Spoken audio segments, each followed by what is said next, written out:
The Progressive Conservative Party locally held their nomination this past Saturday, and today I'm joined by Nolan Quinn, the candidate of record now. Congratulations. Thank you. Officially the candidate. How's it feel now after 3+ months jockeying for the position? Feels good. I slept well on Sunday and Saturday night. It was a bit anxious going into Saturday. Andrew's a great candidate as well, so it was. I was unsure of what the results were going to be. Now, Nolan, there's no secret. People know who you are from the big DQ and locally, and very involved in the community through yourself, your family, and so forth. Now you're in the political realm. How's it feel now that you're going to be front and center when it comes to issues? It feels good. No, I've always enjoyed politics. My dad has been heavily involved with the PC party and the Conservative Party, so it's always been a dinner conversation around my household as a child growing up with my siblings, and it's going to take a bit of change. You know, I'm usually a golf shirt and jeans type of guy, and now it's wearing a dress shirt and having my wife be front and center as well. I think that will be a bit of a difference. And if you saw the photo that was taken on Saturday, my son was not happy in the photo. He's not necessarily wanting to be in the spotlight, so it's a bit of a change for us in that regard. But I'm excited. It's going to be, a challenge ahead, but I'm looking forward to helping the community out. Now, Nolan, when we talk about going from, and I'm using your local business, which has been great to the community, but now you're going to be wearing a face of many different tasks. You may not always be that savior walking along the street where people say, hey, Nolan Quinn, what can you do for us in the community? Now it may be some negative. Agreed, yes. So when I used to do some stuff with the schools, the kids would always cheer when they would hear that the Dairy Queen guy was there. I know it's going to be a different tone, but I'm up for the challenge, and I'm not going to shy away from any difficult decisions for our community. And, as long as you stand behind what you believe in and you have convictions, I think I will do okay. To me, not everyone will be happy with every decision, but that's part of being in politics, is to accept it and to know that I won't be everyone's best friend in that regard. Now you're getting into party politics right off the bat. Obviously, you hadn't served in the local level where you may have your voice front and center a little more.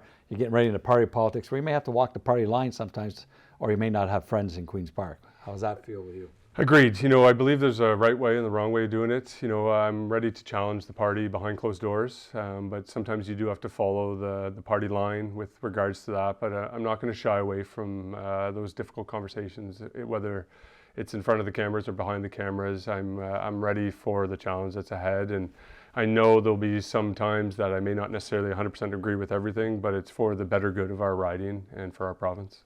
When you look at some of the issues, and they're no stranger to you because you've been talking about them for 3 months plus now in regards to this nomination, when you look at this riding, very diverse, very big, rural, urban, what do you think you can bring, and what some of the issues you think are front and center? Yeah, so the number one issues I'm hoping to bring to Queen's Park is mental health, children's mental health. My wife is a teacher in Cornwall, and with the pandemic, there has been, children haven't necessarily been in school for the last 2 years quite often. So, the marginalized students, the students that are falling through the cracks, we're hoping that we can get to them before it's too late. We don't want to wait 5 or 10 years and then realize we lose a whole generation. So that's going to be one of my big priorities. Obviously, healthcare, I think we've been tested a lot during this pandemic, and we do have an aging demographic that is going to put some stress on our resources. And we have very passionate people that live and work in healthcare, and we need to make sure that they have the right resources behind them to make their job worthwhile and that they are effective with what they do. Now, the provincial election, if I'm correct, is June 2nd? June 2nd, yes. What's the next steps, and how's your life changed from this day forward? Well, or I should say, from Saturday forward. Yeah, so from Saturday forward, so we've already had a campaign meeting yesterday. So Sunday, I met with some of the team, and I have a meeting tomorrow, so it's busy. So getting out of the restaurant and trying to meet the community as much as possible. I've already toured all of SDSG, but I need to get in front of people, especially out in the counties. I think I'm known in Cornwall a little bit with the charity work we've done with the United Way and Children's Treatment Centre and the Hospital Foundation, but you need to hear the priorities, need to hear the problems that our people are experiencing right now. So I'm excited. I've always worked 7 days a week at my restaurant, and it's just a change, and handing over the restaurant to the managers will be a bit different for me, but I have a great team around me, whether it's on the restaurant side or on the party side. So to me, you're successful if you have a good team, and that's what I'm hoping to be successful in this election.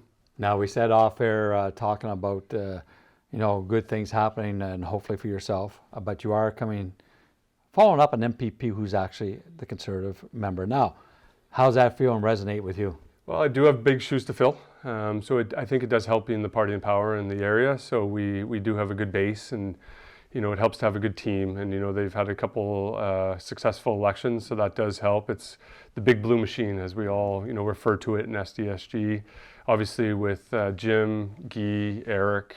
They are very customer service oriented and there for the people, and I'm just hoping to carry on in their reputation and to help our community as much as possible. Now moving forward, what do you see playing out for you as you travel across this big riding? It's going to be a lot of time meeting people face to face, having conversations, wanting to know what the priorities are. I believe I'm aware of what the priorities are and where there's need in our area of the province, but it sounds cliche, but Queen's Park always needs to know that Ontario does go past Kingston, and that our rural end of the province is looked after because we don't have as much of a population. We're more rural on the outside in agriculture. We need to make sure that we are respected but also heard when it comes to our priorities. Now behind every good man, they used to say is a good woman, but in this case, and I truly believe, behind every good man is a great family. Yes. Want to give a shout out to your family? Definitely. My wife Kim is amazing. She's a very passionate teacher. She's very compassionate. She loves teaching, but also my parents, my in-laws, my team at the store. It takes a good team to be able to do things in life, and if it wasn't for the team around me and my family and my children, they're going to have a sacrifice in this as well. Hoping to include them as much as possible, at any events that I can go to and have them beside me. Obviously that's not possible for everything, but they're excited as well. It's going to be a life change. What they know of me right now is going to work 7 days a week at Dairy Queen. So to split my time between Toronto and Cornwall, if I'm successful, will be different, but I know it's going to be very busy, and I know there's a lot of needs, so it's something I'm excited for. And I think we should remind our viewers, you may be new to the political scene, but your family's not. Agreed. So my grandfather was a city councillor way back when in Cornwall, and both grandfathers were part of the school board trustees, both outside of Cornwall and St. Andrews. My grandfather, Alfred Quinn, and George as well. So no, I am a fresh face in the political scene, but I think that could be a good thing as well. But no, the family has been involved here and there in politics throughout their life. Thank you, Nolan Quinn. Thank you, Todd. Appreciate and all it. the best to you. Thank you. On behalf of your PC candidate, Nolan Quinn, I'm Todd Alone for Community Matters.